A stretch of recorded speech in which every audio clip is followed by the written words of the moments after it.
Hello everybody and welcome to Bull Technology.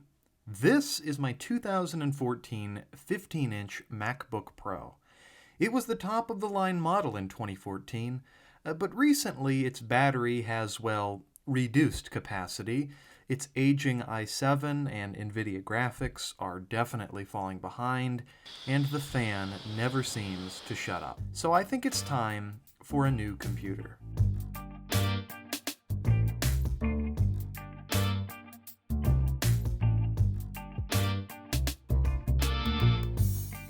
Ah, much better.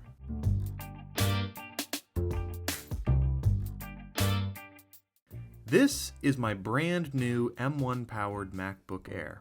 As a matter of fact, this is the first new MacBook I've ever owned, shrink wrap and all. Today I will be giving this M1 Air a review, and specifically I'll be judging it in three categories: design, performance, and price. But spoiler alert, this MacBook is great. It's insanely great. The design of this MacBook is almost identical to the previous generation Intel MacBook Air, and that's not a bad thing. Its unibody design is unbelievably sturdy, and it's also incredibly thin, like thinner than a Sharpie thin. The display, in typical Apple fashion, is just heavenly. Its Retina resolution, color accuracy, and brightness are just phenomenal. Not to mention the inclusion of True Tone, which adapts the color of the display to the color of your surroundings, which is definitely a nice inclusion. The keyboard is definitely an improvement from the butterfly keyboards of MacBooks past, and surprisingly, I type faster on this scissor switch keyboard than on my previous MacBook Pro. The key travel is good, and the larger keycaps are more sturdy and satisfying to type on. Overall, the keyboard definitely satisfies me. There's also a Touch ID fingerprint reader to log in, which is a terrific inclusion. The trackpad is another Apple specialty. It's larger and uses Apple's haptic engine to measure pressing depth. Overall, the trackpad is, again, excellent. Also excellent are the speakers. They're impressive for a machine this small.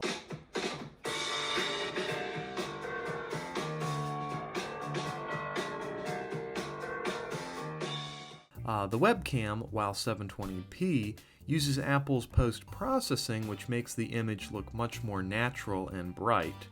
The microphones are also a notch above other laptops. This is what the built-in microphone on the MacBook Air sounds like.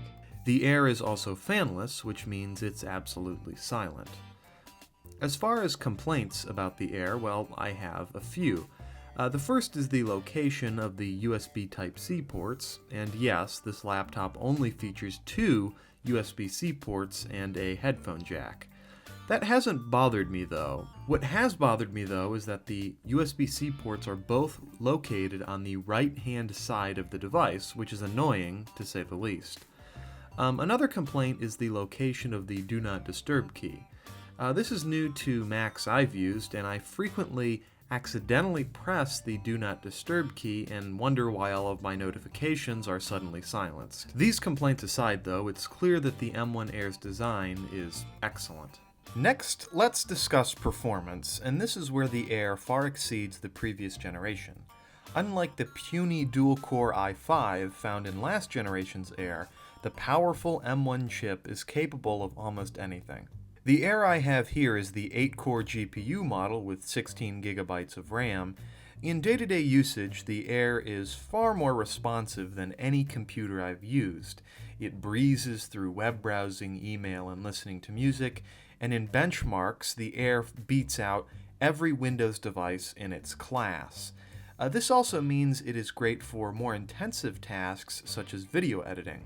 Multiple streams of 4K 60 video are absolutely no problem for the MacBook Air in Final Cut Pro, and exporting times are a fraction of the time it would have taken on my Intel MacBook Pro. The Air is also capable of playing games. Well, kind of. The real issue is that many games aren't supported on macOS, and even fewer are optimized for the M1 chip. As a matter of fact, none of my games in my Steam library are currently optimized for Apple Silicon. I did decide, though, to play Minecraft on the Air, and it was able to maintain a smooth 60 frames per second during my testing. All of this is incredible, but what's even more incredible is the battery life. The battery life is absolutely staggering. The M1 chip sips power when compared to Intel chips, and it definitely shows. Apple advertises the Air at 15 hours, but what you really need to know is this. It'll last a full day on a charge, and then some. There is but one word for the performance on this device: unreal. The price is strange. This is Apple's cheapest laptop. It starts at $999. I paid $1,329 for this M1 Air, but I would venture to guess that the base model M1 Air is more than enough for most people. So is the M1 Air overpriced? Well, no, you definitely get what you pay for. And let me put it this way, if you can shell out $1,000 on a new laptop, you are not going to find anything more well-rounded than this MacBook Air. Overall, I would say the price is more than fair. To conclude, this is an amazing device. Its design is superb, its performance is simply unparalleled on a device this portable, and it is reasonably priced. And I would say this is perhaps the most well-rounded laptop Apple has sold in quite some time. I'll admit, there was a time in which the future for the Mac looked quite bleak, but with Apple Silicon now showing what it's capable of, I'm once again optimistic about the Mac's future, and this MacBook Air is definitely proof of that. Be sure to leave a like and subscribe, and long live the MacBook Air. Thank you all for watching.